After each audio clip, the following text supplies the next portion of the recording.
One of the greatest strengths of the Catholic Church is the diversity of her people. In South Carolina, the Catholic population is a rich tapestry of cultures. Some members of our church family have endured despite historic struggles and challenges that have brought them closer to Christ. This is a case for Black Catholics in the South, who have tenaciously held onto their faith since the beginning of American history to face the inequities of society.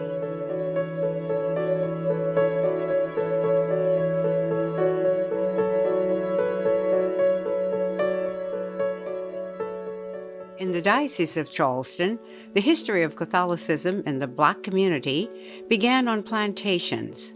The Bellinger, Pinckney, and Smith families, located on the Ashepoo River in West Walterboro, had converted to Roman Catholicism and baptized the people they had enslaved. The lack of priests in the area necessitated that families teach their own the religious practices and conduct religious services to provide spiritual nourishment to their communities. This area would eventually be known as Catholic Hill due to the strength and faith of Black Catholics.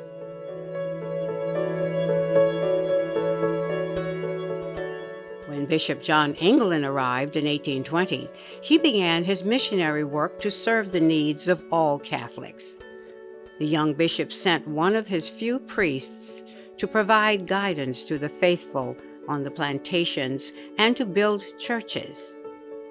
Bishop England opened a school for free Black people in the Charleston area, but it closed shortly due to the laws and pressure of pro-slavery Charlestonians. After the Civil War, the diocese was left in shambles and deeply in debt. Churches had been burned or abandoned. Emancipation had freed the enslaved peoples of the region, but were not accepted in all places. On November 18, 1866, Bishop Patrick Lynch purchased what had been a Jewish synagogue to establish St. Peter's Church as the first parish for the newly emancipated Black Catholics. Jesuit Father Aloysius Louis Fulci was appointed the first pastor. Immaculate Conception Chapel, the second Black parish in Charleston, was dedicated by Bishop Lynch. This parish comprised the chapel, Immaculate Conception School, and St. John's Cemetery. It was staffed by the Holy Ghost Fathers, a religious order dedicated to ministering to people of color. Other religious orders dedicated to serve this community included the Sisters of Sinsinawa Dominicans, Oblate Sisters of Providence, Sisters of Charity of Our Lady of Mercy, Sisters of St. Mary Namur, and Holy Name Province Franciscan Order.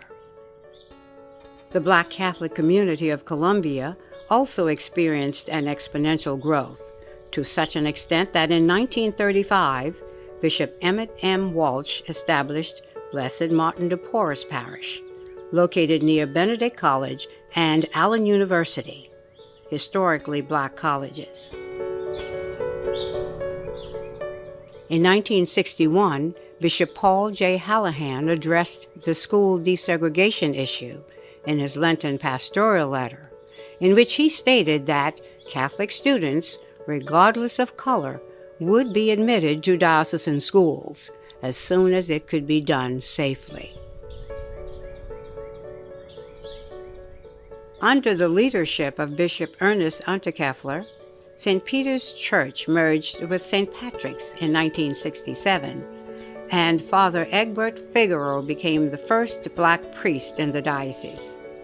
Bishop Unterkeffler also merged Immaculate Conception and Bishop England High Schools, and others around the state, hoping that it would foster comprehensive integration.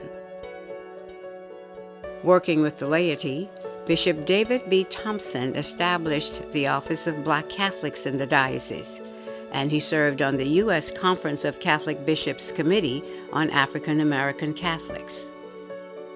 In 2002, Bishop Robert J. Baker established the Office of Ethnic Ministries.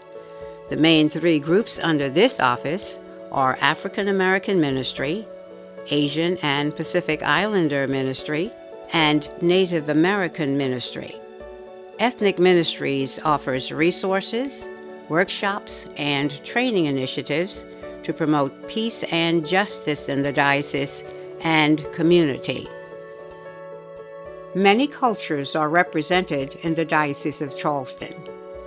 We welcome and celebrate the unique gifts they bring to our one family in faith.